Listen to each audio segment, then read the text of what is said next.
إن الحمد لله والصلاة والسلام على رسول الله. أما بعد. بسم الله الرحمن الرحيم. عن ابن عباس رضي الله تعالى عنهما قال رسول الله صلى الله عليه وسلم: إذا توضأت فخلل أصابع يديك ورجليك. رواه الترمذي। আল্লাহ তাআলার অশেষ রহমত যে হুজুর সুন্নতগুলো আমি ধারাবাহিকভাবে আপনাদের খেদমতে আলোচনা করছিলাম। আজকে আমি আপনাদের সম্মুখে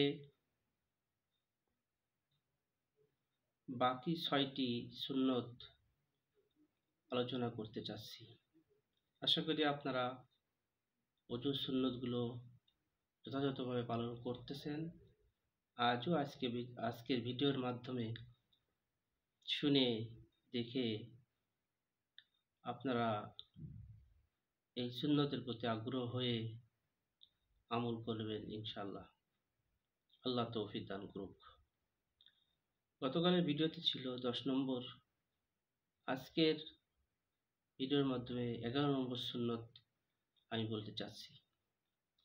উভয় হাতের আঙ্গুল খিলাল করা সুন্নাত। উভয় যে হাত আছে এই আঙ্গুলগুলো খেয়াল করা সুন্নাত। লকিত ইবনে সুবরার এক রওয়ায়েত আবু দাউদ শরীফ এবং নাসাই শরীফের ভিতরে এসেছে। লকিত ইবনে সুবরা তিনি বললেন, হে আল্লাহ রাসূল, আখবিরনি আনিল ওযু, আপনি আমাকে ওযু সম্পর্কে অবহিত করুন।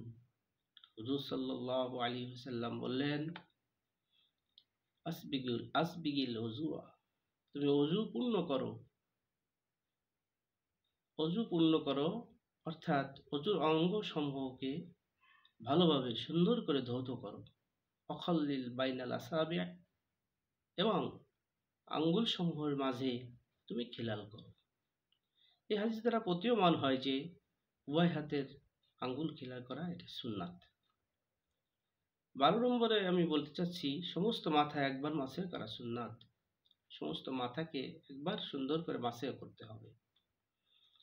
হাদিস শরীফের ভিতরে তিরমিজি শরীফের এক রওয়ায়েতে বিশিষ্ট তাবী আবু হাইয়া থেকে রওয়ায়েত, তিনি বলেন, সেই হাদিসটি একটি লম্বা, মেন যে অংশটুক প্রয়োজন সেটুকু আমি বলতে চাচ্ছি। সেখানে আছে ওয়ামাসাহা বিরাসিহি মাররাতান, অর্থাৎ সমস্ত মাথা একবার মাসা করা সুন্নাত। তিনি সমস্ত মাথাকে মাসে করলেন একবার। আবু হাইয়া একজন বিশিষ্ট তাবেঈ ছিলেন। এর দ্বারা প্রতীয়মান হয় যে সমস্ত মাথা একবার মাসে করা এটা সুন্নাত। এক হাদিসের ভিতরে আছে যে হুজুর সাল্লাল্লাহু আলাইহি ওয়াসাল্লাম দুই হাতকে সামনের দিক থেকে নিয়ে, মাথার সামনের দিক থেকে নিয়ে পিছনের দিকে নিয়ে গেলেন এবং পিছন দিক থেকে আবার উভয় হাতকে টেনে সামনের দিকে নিয়ে আসলেন। এভাবে একটিবার মাসও করেছিলেন। 13 নম্বর হচ্ছে ডান পায়ের টাকনু সহ 3বার ধৌত করা সুন্নত। ডান পায়ের টাকনু এবং বাম পায়ের টাকনু 14, 13, 14 উভয় সুন্নত। 13 নম্বর সুন্নত এবং 14 নম্বর সুন্নত। ডান পায়ের টাকনু সহ 3বার ধৌত করা সুন্নত এবং বাম পায়ের টাকনু সহ 3বার ধৌত করা সুন্নত।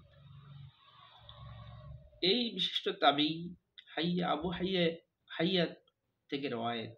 এই হাদিসের একটা অংশের ভিতরে আছে যে গসালা কদামাইহি ইলাল কাবাইন, হুজুর সাল্লাল্লাহু আলাইহি ওয়াসাল্লাম কাবাইন টাকনু পর্যন্ত, টাকনু সহ উভয় পাকে ধৌত করলেন। উভয় পাকে ধৌত করা টাকনু সহ এটা সুন্নাত। 15 নম্বর হচ্ছে দুই পায়ের আঙ্গুল খিলাল করা সুন্নাত। দুই পায়ের যে আঙ্গুল আছে এই আঙ্গুলগুলো খিলাল করতে হবে, এটা সুন্নাত। তিরমিজি শরীফের এক রওয়ায়েতে হযরত আব্দুল্লাহ ইবনে আব্বাস রাদিয়াল্লাহু তাআলা আনহুমা থেকে বর্ণিত, হুজুর সাল্লাল্লাহু আলাইহি সাল্লাম বলেন, যখন তোমরা ওযু করবে তখন তোমরা আঙ্গুল সমূহের মাঝে খিলাল করবে। এক হাদিসের ভিতরে আছে হুজুর সাল্লাল্লাহু আলাইহি ওয়াসাল্লাম আঙ্গুল খিলাল করেছিলেন বাম হাতের কনিষ্ঠ আঙ্গুল দ্বারা উভয় পায়ের আঙ্গুলের মাঝে যে ফাঁকা জায়গা আছে ওই ফাঁকা জায়গার ভিতরে মর্দন করতেন, যাতে করে পানিটা ভালোভাবে পৌঁছে যায়। এই জন্য উভয় পায়ের আঙ্গুলগুলো খিলাল করতে হবে। হুজুর সাল্লাল্লাহু আলাইহি ওয়াসাল্লাম কাজ করেছেন। 16 নম্বরে হচ্ছে ডান পায়ে দাড়ি খিলাল করা সুন্নাত।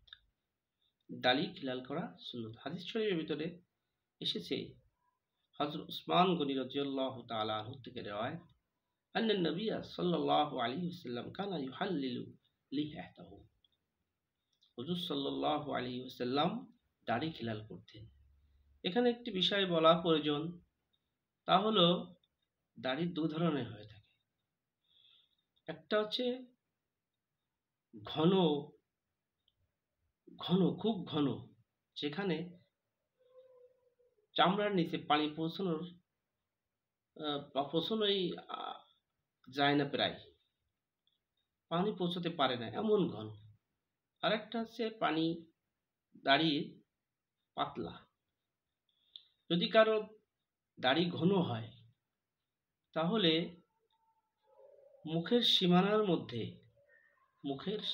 মুখমণ্ডলের সীমানার মধ্যে যে দাড়ি আছে ওই দাড়ির উপরিভাগ ধৌত করা ফরজ।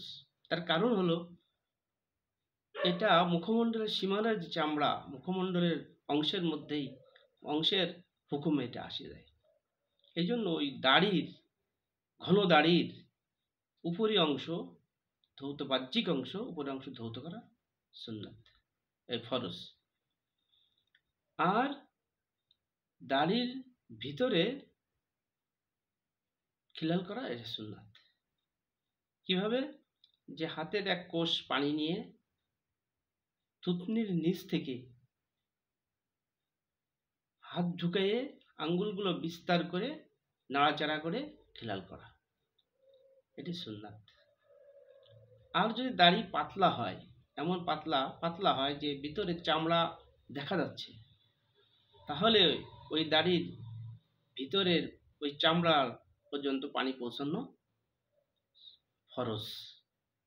তবে খিলাল করলে এখানে ফরজ আদায় হবে না।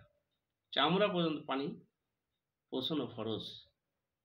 তার কারণ ওখানে মুখমণ্ডলের সীমানার মধ্যে ওটা আছে, এই জন্য ওইটা ফরজ হবে।